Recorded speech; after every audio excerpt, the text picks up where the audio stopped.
I came home early that Wednesday because of a migraine. Not the kind you take aspirin for and power through. This one had weight, a kind of heavy pressure behind the eyes, like someone slowly tightening a vice around my skull. I figured a dark room and some quiet would do me better than staring at spreadsheets under flickering office lights. So I left the office, didn't call ahead, didn't text. I just drove home. It's strange, the little things you notice when you aren't supposed to be somewhere. The way the wind moves through your backyard at 3 p.m. The sound the old fridge makes when it clicks on. And, on that particular afternoon, the faint echo of laughter, hers, coming from somewhere in the house. It wasn't loud, just soft, floaty, like she was trying not to be heard. I paused at the front door for a second longer than necessary, keys in hand, just listening. When I stepped inside, the house was clean, almost too clean. The kind of clean you don't keep when you're alone in the middle of the day. I didn't think much of it at first. Maybe she'd had a slow day. Or maybe she was just bored and needed something to do. Liz? I called out. A pause. Then, in the kitchen. Her voice was light, casual, but it had that quick twist quality to it, like she'd just stuffed something into a drawer. When I rounded the corner, she was leaning against the counter with a glass of wine in her hand. One of the expensive glasses we saved for dinner parties and anniversaries. The other glass was in the sink, half full, no lipstick smudge. I didn't ask about it right away. I just stood there, taking it in. The way her blouse clung to her shoulder. The slight smear of mascara under one eye. The music playing low on her phone, Miles Davis, oddly enough. She never listened to jazz. What's all this? I asked, gesturing at the wine. She shrugged, smiling. Just a little midday self-care. Been a long week. 2 glasses. She hesitated. Not long, but just enough. Oh yeah? Mia stopped by for a bit. Dropped off that book I lent her. I nodded. She leave already? About 20 minutes ago. You must have just missed her. I let that hang in the air for a moment. Long enough for her to sip from her glass, eyes darting to the window like it was the most fascinating thing in the world. I wanted to believe her. God, I wanted to just take that explanation and be done with it. But there was something in her voice, too casual, too smooth. And the second glass, it was too clean. No fingerprints. No lipstick. No lipstick, but she was wearing the shade I bought her last Christmas, a deep red called Quiet Confession. The name felt ironic all of a sudden. I don't know what came over me, but I asked, "Why didn't you text me she was coming over?" She looked at me like I'd asked why the sky was blue. Babe, it wasn't planned. She just swung by. I nodded again. Quiet. That migraine throbbed harder behind my eyes. We didn't talk much after that. She asked if I needed anything. Advil, a nap, food. I mumbled something about lying down and went upstairs. But I didn't sleep. I laid there staring at the ceiling fan, counting its slow, endless rotations, wondering why my stomach wouldn't settle. That night, I watched her from across the dinner table. The way she sliced her chicken too precisely. How she smiled, but didn't really smile. Her phone face down next to her plate, a new habit, one that didn't exist a few months ago. We made small talk. Weather, work, how my mom's been asking if we're coming for Thanksgiving. I nodded in the right places. Laughed where I was supposed to. But the image of those 2 glasses sat in the back of my mind like a splinter under the skin. Later, when she was in the shower, I stood in the kitchen and stared at the sink. At the glass. I picked it up. Still damp. Smelled faintly of Pinot Noir. I turned it around, looking for anything. Anything that would make me feel crazy for suspecting.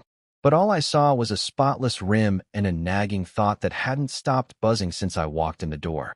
We have a camera. Not for security, really. Just one of those Nest cams that looks into the living room. Aimed more for checking on the dog when we're out than anything else. She usually turns it off when she's home. But I checked anyway. Opened the app, tapped on the live view. It was off. The little gray camera disabled message blinked on the screen. Not unusual. But when I looked at the event history, the last recorded activity was 2 days ago. Monday. Nothing for today. Not even motion from when I walked in the door. That didn't sit right. I opened the settings, poked around. The motion alerts had been manually turned off. Same with audio. Liz didn't even know how to do that. I was the one who set it up. At that point, I told myself to let it go. Told myself I was being paranoid. That it really was just Mia.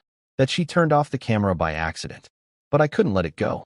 I couldn't shake that voice in my head, the one that said something's wrong. The voice that reminded me of the time she started sleeping with her phone under her pillow, of the sudden late-night grocery runs, of the distance that had crept into her voice like fog. So I made a decision. The camera saves backups to a cloud server. You can't access them from the app, but if you log into the browser dashboard, there's a hidden archive, deleted footage, even if the camera was disabled afterward. I waited until she was asleep, her back turned to me, breathing slow and steady. I slipped out of bed and went downstairs, sat at my desk, pulled up the browser, logged in, clicked on the archive, and waited for it to load. The footage loaded slowly, like it knew what it carried. It was timestamped 2:41 p.m., the same afternoon I'd come home early. The camera sat in its usual place, tucked discreetly above the bookshelf in our living room, angled just enough to catch the archway into the kitchen. At first, nothing, just stillness, sunlight pooling across the rug, the dog asleep on the couch. Then, motion. The front door opened. She walked in, alone. For about 10 seconds, that detail calmed me. No one with her. No shadowy figure behind. No strange shoes. Just Liz, balancing a bottle of wine in one hand and her phone in the other. She was smiling, texting. I almost closed the window. Then, the camera blinked off. Just like that. 1 second she was there, the next, gray screen. The timestamp still ran though, counting forward. The app didn't delete time. It simply recorded absence. Someone had turned it off manually. And I knew, absolutely, instinctively, that moment wasn't a coincidence. But here's the thing. What most people don't know is that when Nest cameras are manually disabled, they often still save a sliver of ambient noise just before shutdown. A glitch. A breath of digital memory. I dug into the event log, pulled the audio packet. It was just 3 seconds. Click. Door creak. A low male voice. Nice place. Then silence. My hands went still on the mouse. That was it. Just those 2 words. But they hit like thunder. Nice place. He wasn't Mia. And he hadn't been gone 20 minutes before I got home. He'd been there when I walked in the door. That explained the whine. The rush in her voice. The camera being turned off. I sat there in the dark, the glow from the screen lighting my face, and felt something heavy drop in my chest. Not rage. Not yet. Just the beginning of knowing. The awful seed of it. I thought back to everything over the past few months. The Friday nights she suddenly needed space. The passwords changed for security reasons. The times she flinched when I reached for her phone. I hadn't wanted to see it. Hadn't let myself. I opened a new tab and logged into our router's admin panel. I'd installed it myself. Kept logs for every device that connected to our Wi-Fi. I dug through the list. And there it was. An iPhone with a MAC address I didn't recognize, logged into our home network at 2:09 p.m., disconnected at 3:04 p.m. I'd walked in the door at 3:06. 2 minutes. That was the window. I scrolled further. That same device had connected twice the previous week. Once on a Tuesday, once the Friday before. Always between 1 p.m. and 4. I stared at the name she'd given the wine glass. Mia? Mia didn't own an iPhone. She was a staunch Android user. Had even lectured me about privacy once. My stomach churned. I backed out of the router logs and pulled up the Google Maps timeline. We shared location history. Or rather, she'd forgotten she still did. She always said she kept it on to track her steps. That health kick she'd gotten into. Today's route was edited. Nothing from noon to 4:30 p.m. But here's the thing about deleting your Google history. It removes your route, but not your device's proximity logs. In another tab, I pulled up her Google Takeout backup from last month, a nerdy trick I'd learned when she lost her phone in Chicago last year. And there, buried in the data, was a visit ping from our front door camera's motion sensor, triggered again at 3:03 p.m. So someone had left at 3:03. Quiet. Fast. She hadn't even walked him out. Probably had him slip out the back and through the gate. My chest tightened. I couldn't unsee it now. Couldn't pretend this was a misunderstanding. But I didn't confront her. Not that night. Instead, I went upstairs, crawled into bed next to her sleeping body, and stared at the ceiling until morning. At one point, she rolled toward me in her sleep and laid a hand on my chest. And it was like being touched by a stranger. The next day, I called in sick again. Told her I was feeling worse. She made me tea, kissed my forehead, said she'd be home late, a working dinner with a client. I smiled, nodded, said, "Take your time." Then, once she was gone, I opened the camera settings and turned on motion alerts for every room, just in case. And I started digging. Because I knew now, this wasn't an accident. This wasn't a one-time thing. And I needed to know exactly who was in my house. It took me 3 days to find what I needed. She was careful, smarter than I'd given her credit for.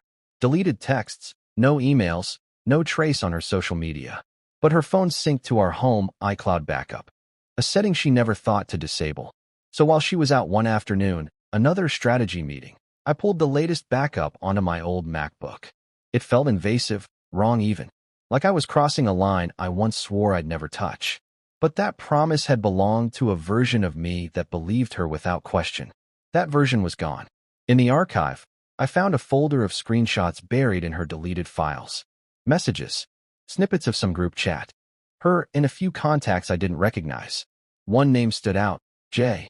They joked about him, about me, about how Jay was better with his hands, how I wouldn't notice if she swapped the bed entirely.